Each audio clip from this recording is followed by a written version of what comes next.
بڑا کچھ تھا، لوگ ڈرتے تھے، سردار بھی تھے، جو چاہتے کر سکتے، روب طاری ہوتا. لیکن عثمان غنی کو جب بھی کوئی دیکھتا تھا کسی کونے میں بیٹھے نظر آتے تھے، چھپے ہوئے، پیچھے، شرم و حیا، نفاست پسندی، بڑھ بڑھ کے آگے ہونا، ہر ویڈیو میں شامل ہونے کی کوشش کرنے کا نام پیار نہیں ہے. نفاست پسند جو لوگ ہوتے ہیں وہ اکثر چھپے ہوئے ہوتے ہیں، ان کا پتہ ہی نہیں ہوتا لوگوں کو کہ پیچھے دراصل ہے کون. دیکھیے نا، بڑی معروف حدیث ہے صحیح مسلم میں، نبی پاک صلی اللہ علیہ وسلم آرام فرما رہے تھے، حضور نے تامت مبارک باندھی ہوئی تھی، لیٹے ہوئے تھے سرکار. تو جب آدمی لیٹتے تھے نا، ہمارے بزرگ بھی جب لیٹتے ہیں تو تامت کو سمیٹا کرتے تھے تو گھٹنوں تک آ جاتی تھی. دیکھا نا آپ نے، گھٹنوں تک تامت آ جاتی جب لیٹتے. تو سرکار بھی لیٹے تھے، پردے کی ابھی آیتیں نہیں آئی تھی، دروازے پہ دستک ہوئی. حضرت عائشہ صدیقہ عرض کرنے لگی، یا رسول اللہ میرے ابا جان جناب ابو بکر صدیق آئے. حضور نے فرمایا بلا لو. حضرت عائشہ کہتی ہیں وہ آ کے بیٹھ گئے، حضور لیٹے رہے. پھر دستک ہوئی، اب کون ہے؟ کہا سیدنا فاروق اعظم. کہا عائشہ آپ ساتھ والے حجرے میں چلی جاؤ. اماں جی وہاں چلی گئی.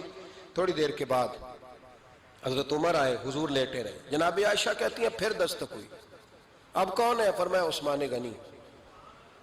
نبی کریم نے فرمایا اسے کہو ذرا ٹھہر جائے. حضرت عثمان ٹھہرے تو حضور اٹھ کے بیٹھے، تہمت مبارک کو ٹھیک کیا، پھر اپنے کرتے مبارک کو سیدھا کیا، پھر دستار کو سیدھا کیا. فرمایا اب بلاؤ عثمان غنی. حالانکہ جاہو جلال حضرت عمر کا زیادہ ہے، حالانکہ وقار مقام حضرت صدیق اکبر کا زیادہ ہے. اب بلاؤ عثمان غنی کو. حضرت عثمان غنی رضی اللہ تعالیٰ عنہ آئے، بیٹھے، بات چیت ہوئی، تینوں چلے گئے. حضرت عائشہ صدیقہ کہتی ہے میرے ذہن میں سوال رہ گیا.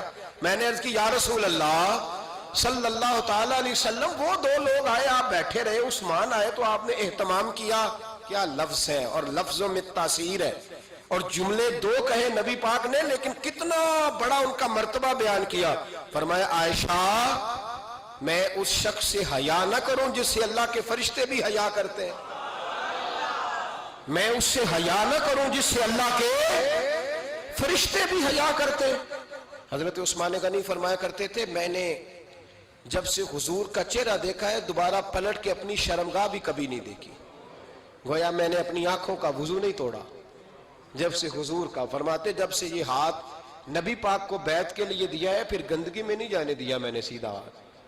حضرت عثمان غنی فرمایا کرتے تھے میں اپنے گھر کے اندر اپنے غسل خانے میں چار دیواری کے اندر بھی کپڑوں سمیت غسل کرتا ہوں، مجھے حیات یہ غسل خانے میں بھی کپڑے. اور سنو ایک اور بڑی بات اہم، آپ فرمایا کرتے تھے میری جو محرم عورتیں ہیں نا، محرم پھپھی خالہ، میری جو محرم عورتیں ہیں، فرمایا کرتے تھے میں نے کبھی ان کے بھی چہرے آنکھ بھر کے نہیں دیکھے، ان کے بھی چہرے کبھی میں نے آنکھ بھر کے نہیں دیکھے. جو میری محرم عورتیں ہیں پھپھی خالہ، فرماتے تھے ان سے بھی جب بات کرتا ہوں تو میں چہرہ جھکا کے. ہمارے ہاں تو کزن ایک دوسرے سے سلام لیتے ہیں، لڑکیاں لڑکے کزن ایک دوسرے سے سلام لیتے ہیں. بچیاں آیا کرتی تھی تو میری کبھی کبھی مجھے بتایا جاتا تھا، میں نے ایک پابندی لگا دی، بچیاں جب مدرسے میں آتی تھی کہ جو دور سے بچی آئے اس کو جس آدمی کا نام لکھا ہو بتایا جائے وہی لینے آئے.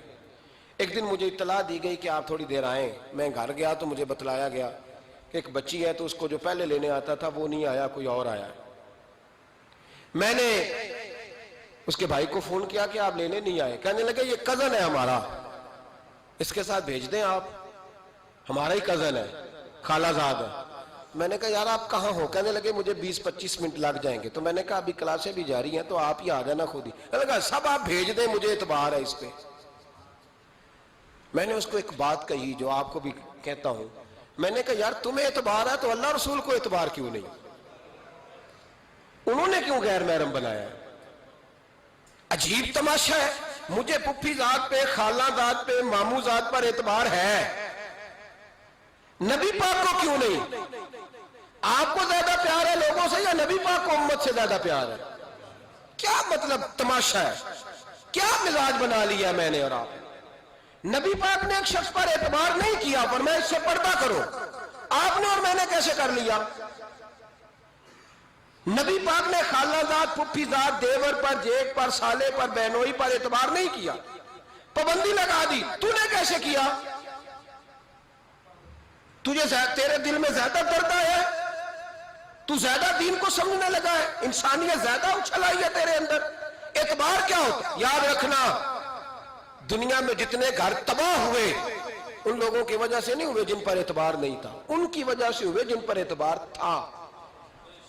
گھر کا بیٹی لنکا ڈائے, بار والے آ کے کبھی بھی گھر میں کوئی نقب زنی نہیں کرتے, جب بھی کرتے اعتبار والے کرتے.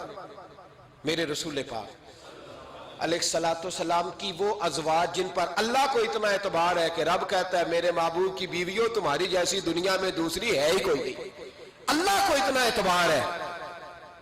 لیکن ایک نابینا صحابی آئے تو حضور کی 2 ازواج بیٹھی تھی, تو نبی پاک نے فرمایا پردہ کرو. یا رسول اللہ وہ تو نابینا ہے. فرمایا تمہیں تو نظر آ رہا ہے نا, تمہاری آنکھیں تو کھلی ہوئی ہیں. حضور کو اعتبار نہیں تھا, بس کر دیں. سب سے بڑا ظالم وہ ہے جو کہتا ہے مجھے بیٹی پہ اعتبار ہے, وہ ظالم ہے. وہ اپنی بیٹی کے ساتھ ظلم کر رہا ہے, جو کہتا ہے مجھے اعتبار ہے, کالج جا رہی ہے, یونیورسٹی جا رہی ہے, اکیلے آ جا رہی ہے, مجھے اعتبار ہے. یہ ظلم کر رہا ہے بچی کے ساتھ. وہ تو بچی ہے, اس کا تو ذہن کمزور ہے. ہو سکتا ہے صاف دل ہو, لیکن سامنے جو شیطان چوکوں میں گلیوں میں دائیں بائیں گھوم رہے ہیں وہ تو صاف دل نہیں ہے نا, وہ تو معصوم طبع نہیں ہے نا. تو بعض اوقات بڑے اچھے نفیس بچے بھی شیطانوں کا شکار ہو جاتے ہیں. خدا کا خوف کریں.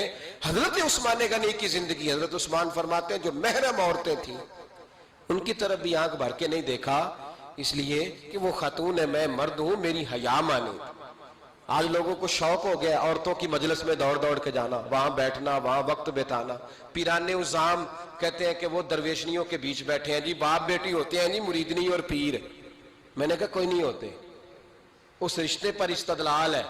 اعلیٰ حضرت فرماتے ہیں واجب ہے پردہ پیر اور مریدنی کا, یہ پردہ واجب ہے. اگر کوئی شخص اس طرح بے پردہ بیعت لے گا, بیچ میں بیٹھے گا, تو اس کا تو مرید ہونا ویسے ہی حرام ہے, جائز ہی نہیں ہے. جو سارا دن تویز دھاگے کے لیے بیٹھا رہے اور بیویوں سے گفتگو کرتا رہے. خدا را حضرت عثمان غنی رضی اللہ تعالیٰ عنہ کی زندگی میں جو باتیں ہمیں بہت زیادہ ملتی ہیں ان میں نفاست ہے, آپ کی حیا ہے, سخاوت ہے. ایک بات اور سن لیں, بڑا ستایا گیا حضرت عثمان غنی کو, پراپوگنڈے کیے گئے, آپ کے خلاف مہم چلی. عبداللہ ابن سبا نے بڑی مہم جوئی کی آپ کے خلاف. یہودیوں نے مسلمانوں کا روپ دھار کر بڑا آپ کو ستایا, تکلیفیں دیں. جی آپ اپنے رشتہ داروں کو بڑا دیتے ہیں, فرمایا کرتے تھے جیب سے دیتا ہوں, مال خزانہ سے نہیں دیتا. حضرت عثمان غنی رضی اللہ تعالیٰ عنہ کو بڑا ستایا گیا. یہ واحد خلفائے راشدین میں